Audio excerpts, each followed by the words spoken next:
So hey guys, welcome to Bright Medico. आज start करने वाले हैं हम प्लांट ग्रोथ हार्मोन और उनका क्या क्या फंक्शन है इसके बारे में बात करने वाले हैं। तो प्रीवियस लेक्चर में हमने बात किया है cultivation, collection and factor affecting cultivation के बारे में। अगर आपने वो लेक्चर नहीं देखा है कि मेरी आग्रह है कि आप ज़रूर से उसे देख लें, आपको बहुत बेहतरीन से समझ में आने वाला है। ठीक है, तो आज हम बात करने वाले प्लांट हार्मोन। आखिर जानते हैं कि प्लांट हार्मोन होता क्या है। तो आप देख सकते हो यहाँ पर क्लियरली मैंसन है कि प्लांट हार्मोन या फिर न्यूट्रिएंट्स जो होते हैं ये ऑर्गेनिक कंपाउंड्स होते हैं।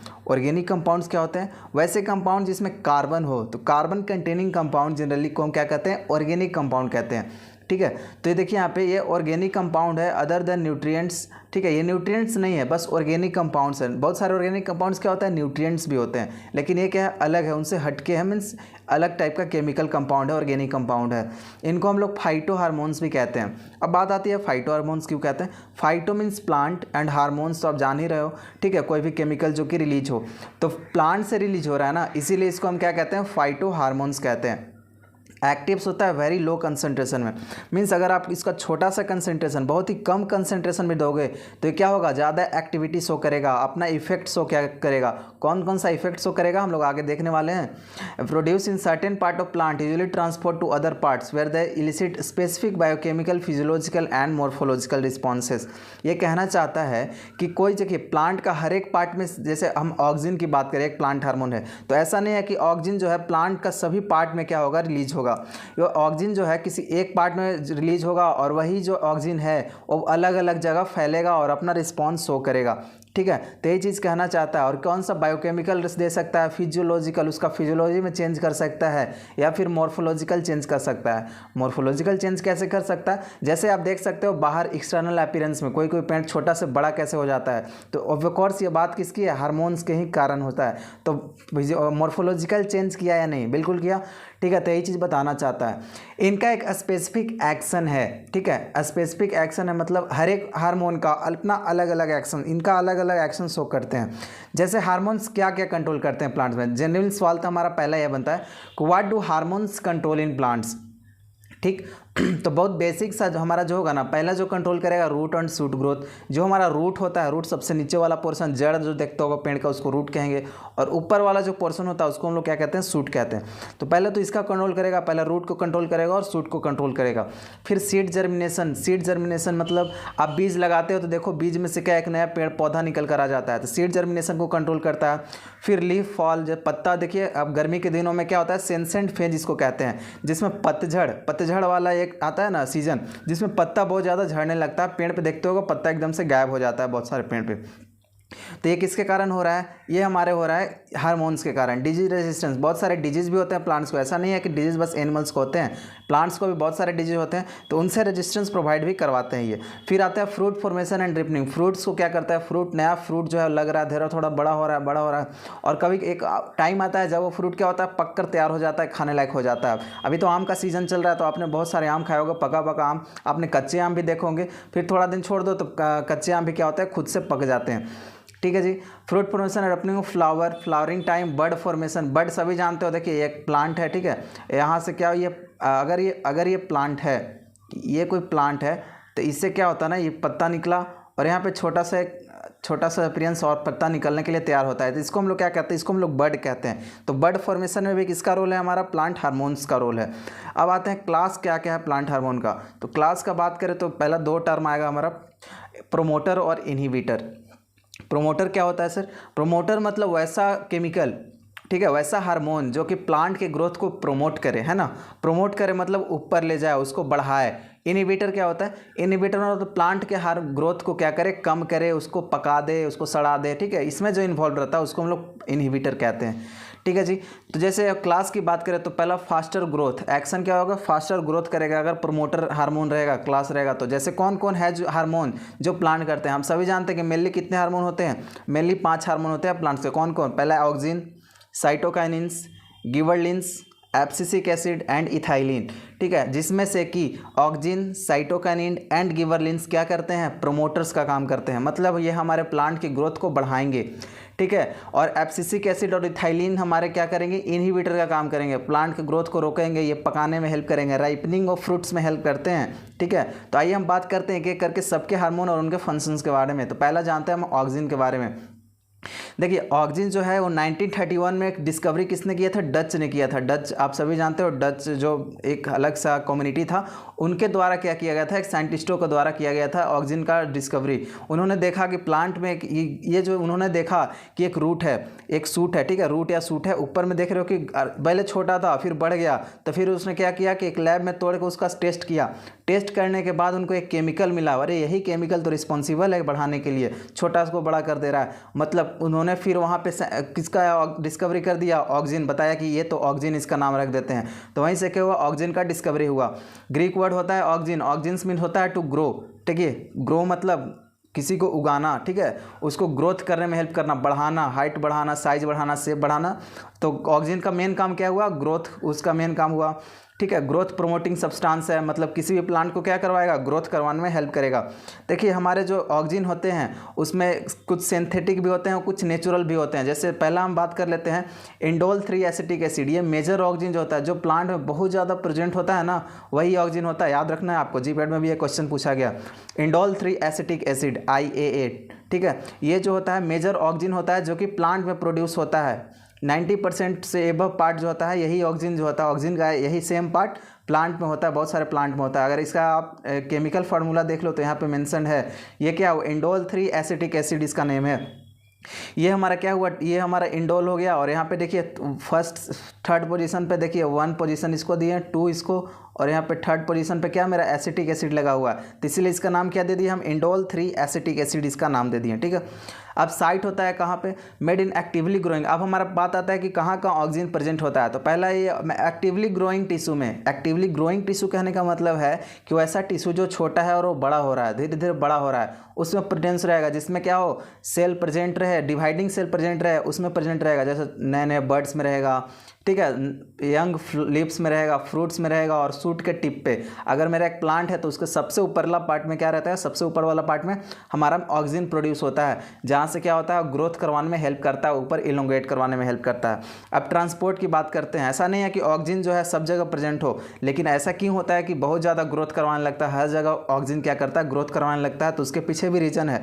ऑक्सीजन मूव करता है shoot tips toward the root tip.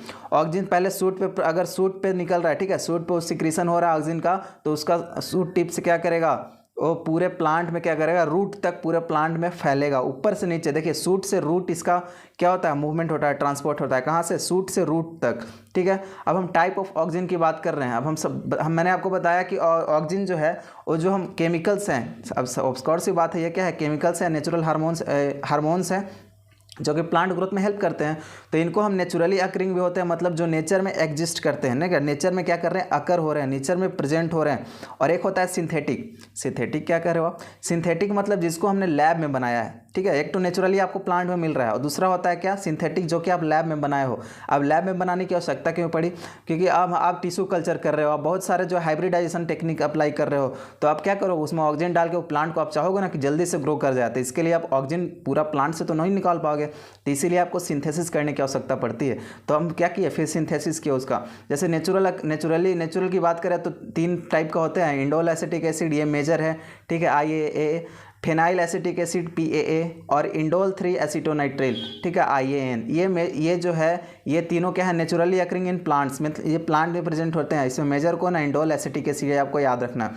फिर सिंथेटिक है। सिंथेटिक मतलब ये आर्टिफिशियली बनाया जाता है लैब में, जैसे 2,4-डाइक्लोरोफेनॉक्सी एसिटिक एसिड, इसको शॉर्ट फॉर्म में कर ले तो 2,4-D कह दिए, 2,4-डाइक्लोरोफेनॉक्सी एसिटिक एसिड, 2,4,5-ट्राइक्लोरोफेनॉक्सी एसिटिक एसिड, दोनों सेम है, बस ये 4 और ये 2 पोजीशन पे क्लोरो लग रहा है, ये 3 पोजीशन पे क्लोरो लग जा रहा है। 2,4-डाइक्लोरो है यहाँ, 2,4,5-ट्राइक्लोरो है, और फेनॉक्सी एसिटिक एसिड यहाँ पे सेम रहेगा, ठीक है। और हमारा अल्फा नैप्थाइल एसिटिक एसिड NaA, और इंडोल 3 ब्यूटेरिक एसिड IBA, ठीक है ना। ये जो हमारे 4 हैं, ये सिंथेसाइज किए जाते हैं केमिकल्स में, लैब में कि सिंथेसाइज किए जाते हैं, जो कि साइंटिस्टों के द्वारा अलग अलग कंपाउंड्स को मिलाकर बनाया जाता है। अब बात करते हैं फंक्शन ऑफ ऑक्सीजन के बारे में, ठीक है। हम ऑक्सीजन तो जान लिए कि ऑक्सीजन क्या होता है, अब एक काम क्या करता है। तो मैंने बताया पहला तो काम इसका सेलुलर इलोंगेशन हुआ। सेलुलर इलोंगेशन क्यों, क्योंकि देखिए जो रूट टिप पे अगर प्रेजेंट रहेगा, सूट टिप पे प्रेजेंट रहेगा या रूट के टिप पे प्रेजेंट रहेगा, तो क्या करेगा, उसको ग्रो करवाना है। तो प्लांट ग्रो ऐसे तो नहीं करेगा, तो सेल क्या होगा, थोड़ा थोड़ा लंबा होगा, सेल थोड़ा ग्रो करेगा, डिवाइड करेगा, तो सेल इलोंगेट होगा तो प्लांट इलोंगेट होगा। बिल्कुल, तो सेल इलोंगेशन में हेल्प किया कि नहीं? बिल्कुल किया। देखिए फिर आता है हमारा क्या, जैसे आप यहाँ देख रहे हो फोटोट्रोपिज्म जिसको कहते हैं, एक दो टर्म आता है हमारा फोटोट्रोपिज्म और जियोट्रोपिज्म। ये कहना क्या चाहते हैं? देखिए यहाँ पे सन है ना, यहाँ पे अगर सन है, यहाँ पे देखो आप, तो सन है, क्या कर रहा है यहाँ पे सन है, तो ऑक्सीजन का एक्यूमुलेशन ऊपर की ओर है, तो कितना बेहतरीन से ऑक्सीजन ऊपर, जिधर सन रहता है, कभी देखते हो क्योंकि सनफ्लावर का अगर बात करें तो जिधर सन रहता है उधर टिल्ट कर जाता है, ऐसे मूव कर जाता है। और अगर आप बहुत सारे प्लांट को देखोगे, थोड़ा सा सन जिधर रहता है उधर की ओर क्या करता है, सन अगर इस साइड है तो इधर की ओर झुक जाएगा, और जहाँ सन हमेशा स्ट्रेट रहता है तो पेड़ भी क्या रहेगा, बहुत ज़्यादा पेड़ स्ट्रेट रहता है। लेकिन यहाँ पे देखो, यहाँ सन स्ट्रेट है तो क्या इसका ग्रोथ भी सिमिलर हुआ है, क्योंकि ऑक्सीजन रिलीज करवाता है, सन के प्रेजेंस में ऑक्सीजन रिलीज हुआ, ऊपर रिलीज हो रहा है, तो पूरा चीज़ ग्रो कर रहा है। लेकिन सन जहाँ पे यहाँ पे आया, देखिए यहाँ पे ध्यान से, सन जैसे ही यहाँ पे आया, सन यहाँ पे आने के बाद ये क्या हुआ ना, ये ऑक्सीजन क्या किया, इधर से हटकर इधर आने लगा। ऑक्सीजन केमिकल, इधर वाला ऑक्सीजन केमिकल कहाँ चला गया, इस साइड चला गया, टिल्ट होने लगा थोड़ा, ठीक है, थोड़ा इस साइड आने लगा। इसके कारण क्या हुआ, इधर ऑक्सीजन का एक्यूमुलेशन ज़्यादा हो गया। ऑक्सीजन का एक्यूमुलेशन ज़्यादा हुआ तो क्या हुआ, फिर इधर की ओर ऐसे झुक गया, है ना, इसको ऐसे थोड़ा सा प्लांट क्या किया, टिल्ट किया। तो फोटोट्रोपिज्म मतलब लाइट के तरफ झुकाव को हम लोग फोटोट्रोपिज्म कहते हैं। और जियोट्रोपिज्म, जियो तो समझ रहे हो, ज्योमेट्री कर रहा हूँ मैं, जियो मतलब समझ रहे हो आप, नीचे ग्रेविटी, ठीक है। तो ग्रेविटी में अगर हमारा जो ग्रेविटी में किसका होगा, रूट का इलोंगेशन होगा ग्रेविटी। जियोट्रोपिज्म कौन शो करता है, जनरली रूट शो करता है ना, रूट में ऑक्सीजन सेम टाइप वही हो जाएगा, रूट में ऑक्सीजन का एक्यूमुलेशन ज़्यादा हो जाएगा क्योंकि डाउन साइड में है, तो डाउन साइड में है तो ज़्यादा ग्रोथ नीचे की ओर करेगा, तो उसको हम लोग जियोट्रोपिज्म बोलेंगे, ठीक है। और क्या काम करता है हमारा, सेल डिफ्रेंसिएशन भी करता है, ये तो सभी जान रहे हैं, cell elongation, cell differentiation, inhibit करता है रूट ग्रोथ, ठीक है। रूट का ग्रोथ ऐसा नहीं है कि रूट को हमेशा प्रमोट भी करता है, रूट को जो है अगर ज़्यादा अमाउंट ऑफ ऑक्सीजन अगर प्रेजेंट रहा तो क्या करेगा, रूट को क्या करेगा, अमाउंट ऑफ ऑक्सीजन अगर ज़्यादा रहा तो रूट के ग्रोथ को क्या करता है, रोक देता है ना। अगर ज़्यादा, आप जानते हो ना, excess of everything is bad, तो ज़्यादा एक्यूमुलेशन हो जाएगा तो क्या होगा, फिर रूट ग्रो करेगा, शूट ग्रो ही नहीं कर रहा तो रूट फिर ग्रो ही नहीं करेगा, ठीक है। एक तरफ क्या है, अगर रूट हम छोड़ दें, ऑक्सीजन ज़्यादा दे दे, तो आप बोले हो कि सर ऑक्सीजन का एक्यूमुलेशन ज़्यादा है तो रूट को ज़्यादा ग्रो करना चाहिए था, लेकिन ऐसा इसलिए नहीं होता क्योंकि अगर रूट का एलोंगेशन ज़्यादा होने लगेगा और शूट का एलोंगेशन ही नहीं होगा, तो ज़्यादा जो है पानी एब्जॉर्व करके रूट अपना तो काम करेगा ना, तो ज़्यादा एब्जॉर्व करके किसको देगा, ऊपर शूट है ही नहीं, ठीक है। तो इसीलिए क्या होता है ना, ज़्यादा अमाउंट में प्रेजेंट रहता है अगर ऑक्सीजन हमारे रूट में, तो क्या करता है, उसको इनहिबिट करता है, रूट को ग्रोथ को रोक देता है, ठीक है। फिर और कम अमाउंट में रहेगा तो क्या होगा, रूट क्या इनिशिएट करेगा, रूट को ग्रोथ को बढ़ाएगा। देखिए स्टिमुलेट रूट इनिशिएशन इन लो अमाउंट में रहेगा तब। फिर और क्या करता है, एपिकल डोमिनेंस में हेल्प करता है। अभी एपिकल डोमिनेंस नया कौन सा टर्म है, ध्यान देना आपको। मैंने आपको बताया कि पेड़ के ऊपर वाले पार्ट में क्या रहता है, एपिकल बड रहता है ना, ऊपर वाले पार्ट में जो बड रहता है, जहाँ से छोटे छोटे आप देखा होगा नया नया जो पौधा ग्रो करता है, उसके ऊपर छोटा छोटा पौधा पैक टाइप का रहता है, ठीक है। ये ग्रीन कलर का एक पैकिंग टाइप का स्ट्रक्चर बना रहता है, उसमें रहता है। तो उसमें क्या रहता है ना, उसमें ऑक्सीजन बहुत ज़्यादा रहता है, ठीक है, ऑक्सीजन बहुत ज़्यादा रहता है। और नीचे में साइड में जो बड है, इधर लेटरल बड आप देख सकते हो, यहाँ पे लेटरल जो बड है, यहाँ पे लेटरल बड में क्या रहता है, उतना ऑक्सीजन नहीं रहता है, तो जिसके कारण पूरा जो हमारा केमिकल है, ऑक्सीजन है, वो क्या यही ले लेता है, ठीक है ना, यही इसी के पास रहता है। तो अब हम क्या करें कि जो है हमारा चारों तरफ जो है डेंस, अगर हमको घना बनाना है, हमारा पेड़ को घना बनाना है, तो क्या करना होगा, इस बर्ड को भी ग्रो करवाना होगा एक नया ब्रांच में। तो उसके लिए हमको क्या करेंगे ना, एपिकल बर्ड को हटा देंगे, तोड़ के क्या करेंगे, एपिकल बर्ड को हटा देंगे, ठीक है। एपिकल बर्ड के अगर हटा दिए तो क्या हुआ, यहाँ का ऑक्सीजन वापस से नीचे जाने लगेगा, तो हमारा एपिकल लेटरल जो बर्ड है, इधर साइड में जो दो बर्ड हमको ये और ये बर्ड दिख रहा है, तो इसको क्या मिलेगा, इसको फिर हमको मिलने लगेगा क्या, ऑक्सीजन मिलेगा तो क्या होगा, ऑक्सीजन मिलेगा, इस देखिए इधर लेटरल वाला बर्ड है, इसको ऑक्सीजन मिलेगा तो क्या होगा, इधर से नया ब्रांचिंग का डेवलपमेंट होगा, है ना, नया ब्रांचिंग का डेवलपमेंट होगा। अगर नया ब्रांचिंग का डेवलपमेंट होगा मतलब वहाँ से एक नया पेड़, नया ब्रांच निकलेगा, मतलब हमारा पेड़ कैसा हो जाएगा, घना हो जाएगा, है ना, घना हो जाएगा। तो यही चीज़ कह रहा है कि लेटरल बर्ड जो ग्रो कर रहा है, plant become dense because oxygen flow from suit से रूट। हम जानते हैं कि ऑक्सीजन का फ्लो कैसा होता है, ऊपर से नीचे होता है, सूट से रूट होता है। तो यहाँ से अगर एपिकल बर्ड को हटा दिए तो ऑक्सीजन कहाँ फ्लो करेगा, नीचे की ओर फ्लो करेगा। अगर नीचे की ओर फ्लो करा तो लेटरल बर्ड्स को भी ऑक्सीजन आराम से मिल जाएगा, और मिल जाएगा तो ग्रो करेगा, ठीक है। फिर सीड जर्मिनेशन को स्टिमुलेट करता है, फोटोट्रोपिज्म एंड जियोट्रोपिज्म मैंने आपको बताया, ठीक है ना। सीड जर्मिनेशन क्यों, क्योंकि सीड में क्या होगा, कहीं भी जर्मिनेशन हो रहा है तो समझ लो कि ऑक्सीजन का वहाँ पे है, सीड जर्मिनेशन, ठीक है, लीफ जर्मिनेशन, बड जर्मिनेशन, ठीक है जी। IB and NAA use to accelerate rooting of woody and herbaceous cutting. ठीक है, IB और NAA जो है मैंने आपको बताया जो सिंथेटिक होते हैं IBA और NAA। देखिए यहाँ ध्यान से, अल्फा नेप्थाइल एसिटिक एसिड और indole three butyric acid IBA and NAA क्या करता है, ये जो है हमारा ग्रोथ करवाता है। किसका ग्रोथ करवाएगा, routing of woody and herbaceous cutting को। ठीक है, वुडी जो हर्ब्स जो होते हैं ना, जो हर्ब्स हम लोग काटते हैं तो उनको वुड में ग्रोथ करवाने में हेल्प करता है। फिर 2,4-D एंड 2,4,5-T जो हम सिंथेसाइज किए थे, ये सब सिंथेटिक सोर्स मैं बता रहा हूँ, सिंथेसाइज किए थे। यूज प्लांट ग्रोथ रेगुलेटर, किसका काम करता है ये, plant growth regulator in low concentration. मतलब कि जो है ये अगर कम कंसनट्रेशन में दिया जाए 2,4-D और 2,4,5-T को, तो क्या करेगा, ये प्लांट को ग्रोथ को रेगुलेट करेगा, मतलब प्लांट को ग्रो करवाएगा। और अगर हाई कंसनट्रेशन में दिया जाए तो वीड्स को किल कर देगा। ठीक है ना, वीड किलर इन हाई कंसनट्रेशन। देखिए कितना फ़ायदा है इसका, लो कंसनट्रेशन में प्लांट भी ग्रो करवा रहा है और हाई कंसनट्रेशन वीड्स को भी किल कर रहा है। वीड्स क्या होता है, वीड्स मतलब हम अपने जो हमको प्लांट चाहिए उसके साथ क्या कभी कभी क्या होता है ना, छोटे छोटे पौधे अगल बगल जम जाते हैं जो हमको नहीं चाहिए। ठीक है, मेडिसिनल प्लांट्स के साथ अगल बगल छोटे छोटे पौधे, अनवांटेड प्लांट्स जो हम वहाँ पे उग जाते हैं, साथ में ग्रो कर जाते हैं, तो उनके लिए हम वीड्स कहते हैं। ठीक है, तो उस वीड्स को किल करने के लिए 2,4-D और 2,4,5-T का हम लोग यूज करते हैं हाई कंसनट्रेशन। फिर आता है IAA and NAA 2,4-D in tissue culture. ठीक है, ये सब को हम लोग क्या कहेंगे, टिश्यू कल्चर में भी यूज करेंगे। टिश्यू कल्चर में तो आप क्या करोगे, जो सिंथेसाइज किया गया है ना उसको क्या करोगे, आप दोगे वहाँ पे सिंथेसाइज ऑक्सीजन, ताकि हमारा जो प्लांट है, जो हाइब्रिड प्लांट मैंने बनाया उसको ग्रो करवाने में हेल्प करेगा।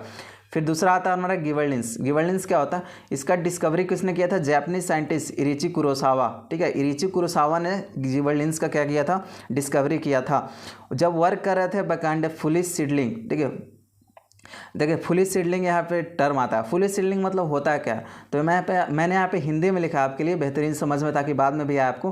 प्लांट बहुत ज़्यादा बड़ा हो जा रहा था और उसमें ग्रो भी नहीं हो रहा था। ठीक है, देखिए इसमें इसी को हम लोग फुलिश सीडलिंग कह रहे थे। देखिए मूर्ख कितने तरह के, मतलब एक प्लांट है जो कि क्या कर रहा है, मूर्ख बना रहा है। कैसे मूर्ख बना रहा है, प्लांट बहुत ज़्यादा बड़ा तो हो जा रहा है, प्लांट बहुत ज़्यादा बड़ा हो जा रहा है, लेकिन उसमें फल नहीं लग रहा है। ठीक है, प्लांट बड़ा हो जा रहा है और ग्रो कर नहीं रहा, उसमें फल नहीं लग रहा। ये किसके कारण हो रहा था, एक फंजाई के कारण, एक डिजीज, एक फंजाई कर रहा था जो जिबरेल्ला फुजिकोरियाई। ठीक है, जिबरेल्ला फुजिकोरियाई जो है एक फंजाई है, जिसके कारण ये हमारा फुलिश सीडलिंग का एक बीमारी था जिसके अंदर हो रहा था। Now 80 different gibberellins are available. अब तक जो है 80 तरह के जिबरेलिन्स अवेलेबल हैं, GA to GA80। ठीक है, आपको याद नहीं करना नेम, आपको याद, देखिए याद करने का जरूरत है नहीं। आपको बोला कि ठीक है 70th जिबरेलिन्स का क्या नाम है, तो आप क्या बोलोगे, GA70। बस ऐसे ही GA to GA80 जो है हमारा 80 डिफरेंट जिबरेलिन्स अवेलेबल है। और मोस्ट कॉमनली अकरिंग जिबरेलिन्स जो है ना GA1 है जो सबसे ज़्यादा पाया जाता है, और GA1 है। ठीक है, ये कहाँ पाया जाता है, यंग लीव्स में, रूट्स में और डेवलपिंग सीड में। Developing endosperm, fruits and fungus, जो फंगस डेवलप कर रहे हैं ना उसके अंदर भी ये पाया जाता है। मतलब कहना चाहता है कि यंग लीव्स में पाया जाएगा जहाँ पे ऑक्सीजन रहेगा, क्योंकि ये भी तो मैंने आपको बताया था कि ये क्या है, एक तरह से इंड्यूसर का काम कर रहा है। ठीक है, हार्मोन इंड्यूसर या फिर plant growth inducer. Young leaves में पाया ही जाएगा, रूट्स में, और जो सीड डेवलप कर रहा है उसमें प्रेजेंट रहेगा डेवलपिंग एंडोस्पर्म में और फंगस। ठीक है, फंगस में प्रेजेंट रहता है। ये कैसे ट्रांसपोर्ट करता है, देखिए फंगाई जो है हमारा जिबरेलिन्स जो है और जाइलम फ्लोएम या सेल से सेल जो है ये फ्लो करता है, ट्रांसपोर्ट होता है एक जगह कहीं पे क्या हुआ, ये भी कहाँ होता है, अगर ग्रोइंग सेल्स में, ग्रोइंग टिश्यू में क्या होगा, अगर हमारा जिबरेलिन्स निकला और वहाँ से जाइलम उसको उठाएगा या फिर फ्लोएम ले ले, या फिर सेल से सेल में अपने आप चारों तरफ क्या होगा, हमारा जिबरेलिन्स फैल जाएगा, है ना। और जिसमें कि फ्लोएम जो है मोस्ट इंपॉर्टेंट ट्रांसपोर्ट रूट है। ठीक है, सबसे ज़्यादा ट्रेवल किससे करता है, ये फ्लोएम के साथ ट्रांसपोर्ट करता है। अगर जिबरेलिन्स का एक्शन की बात करें, उसका फंक्शन की बात करें, तो स्टीम इलोंगेशन को क्या करता है, प्रमोट करता है।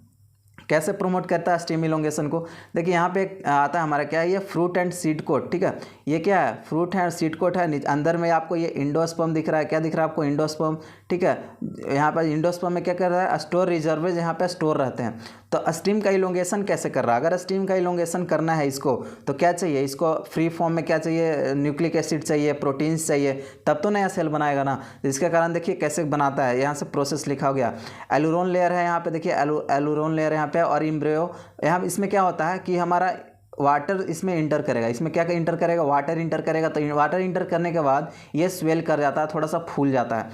फूल दिखाने के बाद एम्ब्रियो जो है सीक्रेट करता है गिबरेलिन्स। एम्ब्रियो क्या सीक्रेट करेगा? गिबरेलिन सीक्रेट करेगा। जो गिबरेलिन जो है फिर एलुरोन लेयर में क्या करेगा? एलुरोन लेयर में, यहाँ पे देखिए एलुरोन लेयर यहाँ पे मैंने बनाया है, एलुरोन लेयर में क्या करेगा? डिफ्यूज कर जाएगा, है ना। जो एक गिबरेलिन्स पहले वाटर लिया, वाटर लेकर फूल गया, वाटर लेकर फूल गया तो एम्ब्रियो क्या सीक्रेट किया? गिबरेलिन सीक्रेट किया, जो कि कहाँ डिफ्यूज किया? एलुरोन लेयर में। एलुरोन लेयर में क्या मिला उसको? एक नया हाइड्रोलाइटिक एंजाइम का सिंथेसिस हुआ, ठीक है। उसको लगा, अरे भाई ये तो बाहरी चीज़ आ गया है, इसको मारो, तो इसके लिए क्या सीक्रेट कर देता है? वो हाइड्रोलाइटिक एंजाइम सीक्रेट कर देता है, ठीक है। फिर हाइड्रोलाइटिक एंजाइम क्या करता है? इंडोस्पर्म मूव करता है। देखिए यहाँ पे इंडोस्पर्म मैंने लिखा है, इंडोस्पर्म में क्या करता है? हाइड्रोलाइटिक एंजाइम मूव करेगा, और अगर इंडोस्पर्म में मूव किया तो क्या एंजाइम जो है सबको डाइजेस्ट कर देगा, जो प्रोटीन और स्टार्च को है उसको तोड़ के किस में कन्वर्ट कर देगा? एमिनो एसिड और शुगर में, ठीक है, एमिनो एसिड शुगर में कन्वर्ट कर देगा, जिससे कि एम्ब्रियो जो है एक नया सेल बनाएगा। और ऐसे ही करते करते नया नया सेल बनाता है और हमारा सेल स्टीम क्या होता है? इलोंगेट होता है, बड़ा होना स्टार्ट हो जाता है, ठीक है। फिर आता है दूसरा काम है इसका ओवरकम डोरमेंसी इन सीड। मतलब ओवरकम डोरमेंसी क्या होता है? पहला डोरमेंसी मतलब देखिए हिंदी में लिखा हुआ मैंने, और डोरमेंसी कहने का मतलब है कि सीड जहाँ जर्मिनेट ना हो, सीड जो है अपना फॉर्म में, ओरिजिनल फॉर्म में सीड जैसा ही रहे और जर्मिनेट ना करे, उसको ठीक है, उसको डोरमेंसी कहते हैं। तो ओवरकम करने में हेल्प करता है। मतलब अगर गिबरेलिन दे दोगे तो क्या करेगा? डोरमेंसी उसका खत्म हो जाएगा और सीड ग्रो कर जाएगा, तो ग्रोथ करवाने में हेल्प किया ना, तो इसीलिए इसको हम लोग क्या कहते हैं? प्रोमोटर भी कहते हैं। Overcome dormancy in seed involve parthenocarpic fruit development. Parthenocarpic fruit development क्या होता है? पार्थिनोकार्पिक मतलब होता है, ठीक है, पार्थिनोकार्पिक मतलब होता है क्या? जिसमें सीड ना हो, ठीक है, वैसा फ्रूट्स जिसमें सीड ना हो उसको पार्थिनोकार्पिक फ्रूट कहते हैं। तो इसमें जो है गिबरेलिन्स क्या करता है? पार्थिनोकार्पिक फ्रूट डेवलपमेंट में भी हेल्प करता है, फ्लावरिंग में हेल्प करेगा, ठीक है, नया फ्लावर्स बनाने में हेल्प करेगा। गिबरेलिन्स इंड्यूस करेगा फ्रूट इनलार्जमेंट, फ्रूट को बड़ा करने में हेल्प करेगा। सेक्स एक्सप्रेशन क्या होता है? कुकुम्बर एंड स्पाइनस में gibberellins treated increases proportion of male flower. जैसे अलग अलग फ्लावर में किसी फ्लावर में क्या करेगा? मेल सेक्स को क्या करेगा? प्रमोट करेगा, किसी में क्या करेगा? फीमेल को प्रमोट करेगा, ठीक है। कुकुम्बर और स्पाइनस में क्या होता है? गिबरेलिन्स ट्रीटमेंट जो है, अगर गिबरेलिन्स देते हैं हम, उसमें ट्रीट करते हैं उससे, तो मेल का फ्लावर का मात्रा बढ़ा देता है, मेल फ्लावर बहुत ज़्यादा अमाउंट में मिलने लगता है। मेल फ्लावर कौन सा होता है? एंड्रीसियम या गाइनीशियम? ऑफ कोर्स एंड्रीसियम होता है, और फीमेल पार्ट गाइनीशियम होता है। और वहीं पे मेज की बात करें तो गिबरेलिन्स ट्रीटमेंट जो है फीमेल फ्लावर का डेवलपमेंट को क्या करती है? बढ़ा देती है, ठीक है। तो ये था हमारा क्या ऑक्सिन और गिबरेलिन्स के बारे में मैंने बहुत ही डिटेल से किया। अगले लेक्चर में हम लोग साइटोकाइनेसिस के बारे में पढ़ेंगे। तो होप्स आपको लेक्चर समझ में आया। अगर आप चैनल पर नए हैं तो वीडियो को जरूर से सब्सक्राइब कर लें, ताकि हर एक अपडेट आप तक सबसे पहले पहुंचे। और नोट्स के लिए, क्वालिटी नोट्स के लिए आप विजिट कर सकते हैं हमारे वेबसाइट पर www.brightmedico.com, और डिस्क्रिप्शन बॉक्स में हमारा व्हाट्सएप और टेलीग्राम का लिंक दिया गया है। तो मेरी आग्रह है कि आप जरूर से ज्वाइन कर लें। वहाँ आपको जीपैट से रिलेटेड वन लाइनर्स, गाइड और बहुत सारे प्रीवियस ईयर क्वेश्चंस भी प्रोवाइड किए जाते हैं। तब तक पढ़ते रहें। All the very best. Thank you.